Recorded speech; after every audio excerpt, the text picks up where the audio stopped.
Toronto condo prices continue to fall for a third consecutive year in a row. In today's video, I'm going to break down what that exactly means, what that says about the state of the Toronto condo market, give you the bad news, but also, believe it or not, there's some good news to be had as well. It's not all bad news. As you guys know, on this channel, I keep it 100% with you guys, very nuanced analysis. To be frank with you, it's never either the market's crashing or the market is exploding. 99% of the time, the truth is in the middle, and that's exactly what we're going to explore today in today's video. So we're going to talk about Toronto condo prices and other home prices as well, according to the latest figures we have, and also obviously break it down for you guys. If you're new to the channel, welcome. My name is Sam, a Toronto and GTA real estate agent, actively working across the Toronto and GTA real estate market. On this channel, we like to discuss everything having to do with the market stats, market reviews, market trends, buyer advice, seller advice, condo reviews, area analysis, property tours, and everything else in between. So if you find any of this content informative or enjoyable, you know what to do. Subscribe, comment, and follow. Lastly, if you have any buying or selling inquiries, which I know a lot of you probably do, get in touch with me. My link is in the bio. It's easier than ever to get in touch with me to set up a chat. I've been lucky enough to meet a lot of wonderful clients, whether sellers or buyers, from this YouTube channel, and I'm looking forward to meeting more in the future as well. So enough of that. Let's get to the point of today's video, which we're going to start off with Toronto condo prices. As you know, Toronto condo prices, the title probably states it, the thumbnail probably stated it. Toronto condo prices continue to fall for a third consecutive year in a row. Now, what do we mean by that exactly? Let's break that down a little bit more in depth. When we take a look at the latest figures we have available to us, which are the May figures, the May numbers. At the time of recording of this video, it is June 10th, so we're only 10 days into June. According to the May numbers, Toronto and GTA condo prices came in at an average sold price of $730,000. This represented a 2.5 or 6% decrease year over year when we compare May to May, comparing May 2024 to May 2023, wherein in May 2023, the average sold price, and I probably covered it at the time, I've been doing this on YouTube for almost 4 years now, was $748,000. So a 2.5% or so decrease on a year over year basis, dropping from $748,000 to $730,000. Now, $748,000 last year was also a drop on a year over year basis, because not only is May 2024 down from May 2023, but May 2023 was obviously down from May 2022. Now, before we get into the May 22 figure, you gotta understand the Toronto condo market and really the GTA real estate market peaked in 2022, namely February and March of 2022.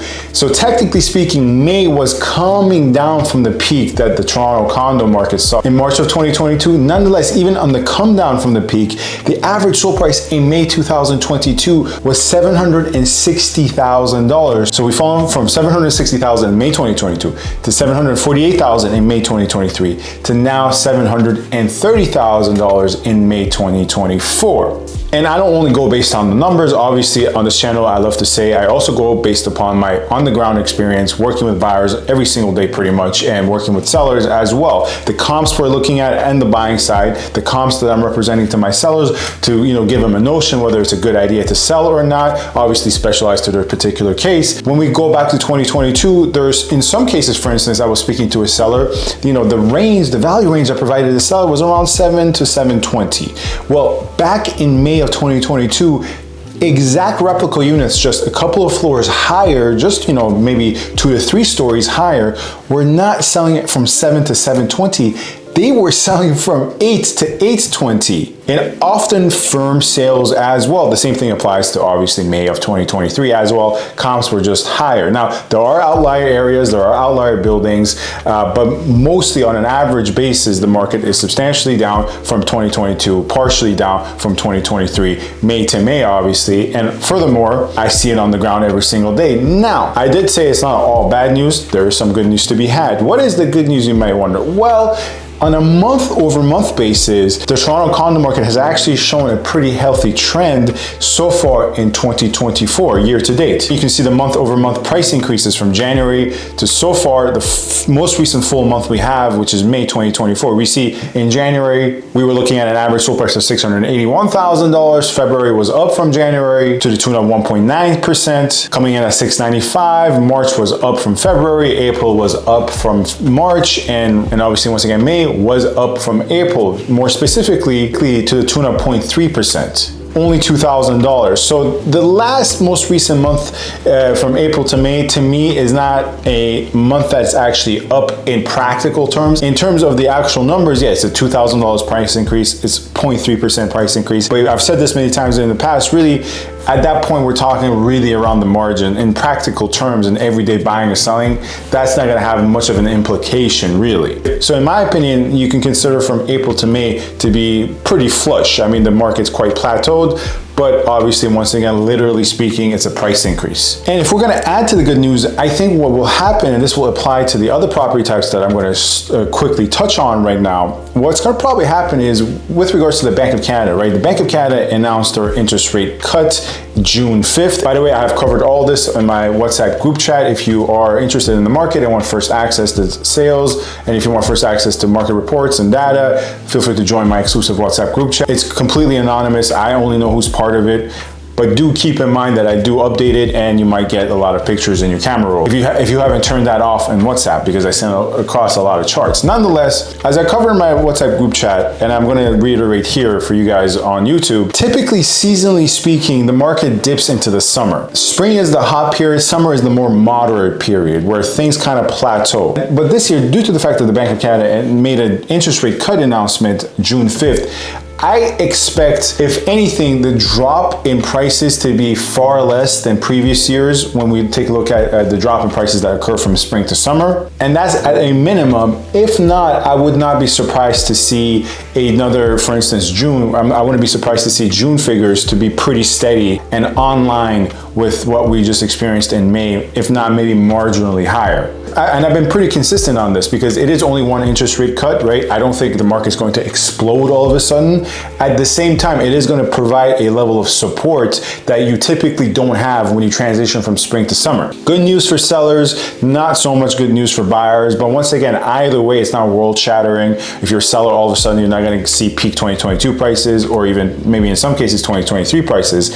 Same time, if you're a buyer, it's not as if you've already lost out. You're probably going to face a little more competition. You're probably going to, be looking at a little bit more higher prices, but generally speaking, I don't think it's going to be world shattering either way. But ultimately, all this is general advice, right? It comes down to specific individuals. When I sit down with them on the buying side, where are you trying to buy? What's your budget? What buildings should we look at? What areas, right? So it really is specialized advice, ultimately at the end of the day. Same case with sellers as well. Before we end the video, let's get to other property types, right? Let's break down other property types. Here we see this wonderful chart, as always, provided to us by Treb. We see this mere fact that prices GTA-wide are down across all property types. Obviously, condos we just discussed, but detached down 3%, semi-detached down 2%, townhomes down 5% the most, and once again, condos, to reiterate, down 2.6%. This is especially the case when we break it down by 905, right? You see that the negative changes in percentage are much more pronounced than the 905. The 416 has held up better. In fact, if anything,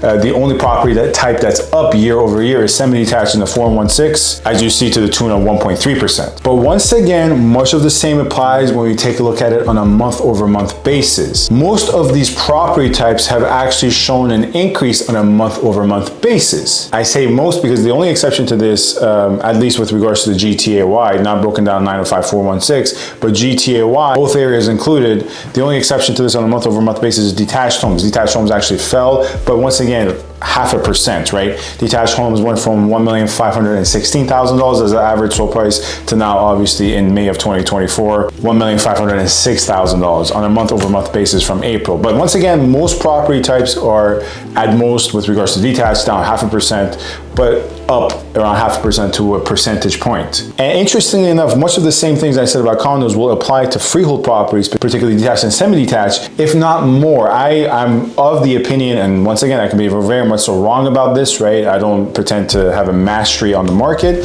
but I am of the opinion that the interest rate cut that occurred June 5th is actually going to make things a little bit more competitive for freehold buyers, and more so the $1.1 to $1.4 million price points, as opposed to condos. Because with regards to condos, the inventory is still so much compared to the demand, and furthermore, what is out there is still not really enticing. You do have your great units, you do have your gems, and those are going fast, and those have been actually selling relatively fast, even in, you know, February, March, April. But for the most part, the inventory is nothing to get crazy about. Whereas with freehold, particularly working with my freehold buyers right now, I have one specific buyer that we're looking for around 1.3 to 1.5 million in York region, specifically Markham and Richmond Hill. I've actually noticed more quality inventory coming onto the market, and the market kind of picking up at a more rapid pace compared to condos. So I think the rate cut will have more of an